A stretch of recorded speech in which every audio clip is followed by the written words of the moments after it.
maanta way taariikhdu tahay 6 Sebtembar 2017 golaha wasiirada ee xukuumadda federaalka Soomaaliya ayaa yeeshay kulan aan caadi ahayn oo uu shir gudoominayay ra'iisul wasaaraha xukuumadda mudane xasan cali khayre arrimaha kulanka looga hadlay ayaa ahaa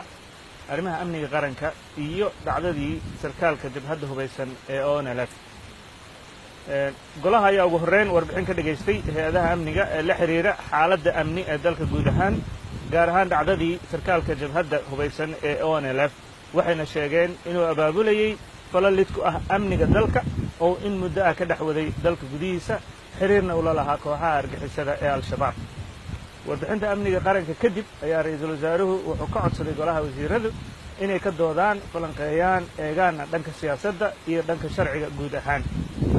wasaaradda cadaaladda ayaa warbixin dhanka sharciga laga dhageystay oo goluhu ka siisay ee ku aadan habraacyada muhiimka ah ee sharciga dalka iyo heshiisyada hore oo ay wada galeen dowladda federaalka Soomaaliya iyo dowladda federaalka Itoobiya golaha waxaa la hor keenay nuqulka heshiisyo ee dowladda federaalka Soomaaliya ee hore ula gashay dowladda Itoobiya ee 7 Juun 2015 kaas oo dhanka Soomaaliya uu saxeexay wasiir dawlihii markaas madaxtooyada jamhuuriyadda federaalka Soomaaliya xildhibaan maxamed salaad ee dowladdii madaxweyne xasan sheekh maxamuud heshiiskan ayaa u aqoonsanaya kooxaha hubeysan oo ay ka mid yihiin al-shabaab iyo jabhadda ONLF inay khatar ku yihiin amniga labada dal meelna looga soo wada jeesto oo labada dal iska kaashanayaan si wada jir ah waxaa sidoo kale la hor keenay golaha wasiirada heshiis la saxiixay 2 May 2016 oo ay dowladda federaalka Soomaaliya iyo dowladda federaalka Itoobiya ku heshiiyeen in ay si wada jir ah isaga kaashadaan la dagaalanka nabaddiidka iyo argagixisada si loo xaqiijiyo sugidda amniga iyo xasiloonida labada dal heshiiskan isaga ah 2 May 2016 waxaa markaas dowladdii federaalka u saxiixay wasiirkii hore boostada isgaarsiinta mudane maxamed jaamac mursal geelle iyo mudane cabdikariin xuseen guuleed qodobada heshiiskaas oo kuwa ugu muhiimsan ay ahaayeen in si buuxda aan isaga kaashanno la dagaalanka iyo ciribtirka kooxaha argixisada ah gaar ahaan al-shabaab iyo ONLF dood dheer kadib golaha wasiiradu waxay go'aamiyeen arrimahan kow in siyaasadda dowladda federaalku ay tahay mid ku qasanta iskaashi dalalka geeska afrika ah xoojinaysana nabad ku wada noolaanshaha mandaqadda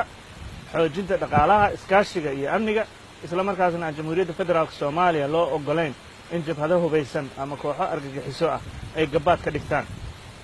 labo golaha wasiiradu waxay hoos ka xariiqeen in shakhsigani uu ahaa sarkaal sare oo ka tirsan jabhadda hubeysan ee ONLF isla markaasna uu falal lid ku ah amniga dalka uu ka dhex waday geyiga Soomaaliya iyo mandaqadda iskaashi dhowna la lahaa kooxaha argixisada ee al-shabaab dowladda federaalka Soomaaliya waxa ay diyaar u tahay inay kaalin firfircoon ka ciyaarto wax walba oo ka qayb qaadanaya nabadeynta mandaqadda si waafaqsan dastuurka iyo shuruucda dalka dowladda federaalka Soomaaliya waxay garowsan tahay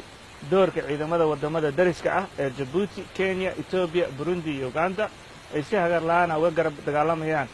ciidamada qaranka Soomaaliyeed si dalka loogu soo dabaalo xasilooni waarta afar goluhu wuxuu mar kale hoosta ka xariiqay heshiisyadii iskaashi ee dowladda federaalka Soomaaliya iyo dowladda federaalka Itoobiya ay kala saxiixdeen sida heshiiskii 7 Juun 2015 iyo heshiiskii 2 May 2016 oo tilmaamaya in dhan looga soo wada jeesto arrimaha amniga iyo nabad ku wada noolaanshaha mandaqadda heshiisyada waxay si cad u qeexayaan kood in cadowga labada dhinac ee al-shabaab iyo jabhadda ONLF ay khatar ku yihiin amniga labada dal meelna looga soo wada jeesto oo labada dal ay iska kaashadaan si wada jir ahna ula dagaalamaan shan waxaa reeban isla markaasna mamnuuc ah in jamhuuriyadda Soomaaliya gudaheeda ay kooxaha argagixisada iyo kooxaha hubeysanba ka dhigtaan gabaad ay dagaalada iyo colaadaha ka horinayaan oo ay kaga duulaan wadamada jaarka lix dowladda federaalka Soomaaliya waxa ay ka qaadi doontaa tallaabooyin cadcad oo sharciga waafaqsan cid kasta oo isku dayda inay jabhado hubeysan ka dhex abuurto dalka gudihiisa ama ay taageeraan kooxo argagixiso ah iyagoo maleegaya falal lid ku ah dalka gudihiisa ama iyo wadamada jaarka toddobo qodobka ugu dambeeya xukuumadda federaalka Soomaaliya waxay dib u eegis ku samaynaysaa heshiisyadii ay dowladdii hore gashay si qabyatir loogu sameeyo wixii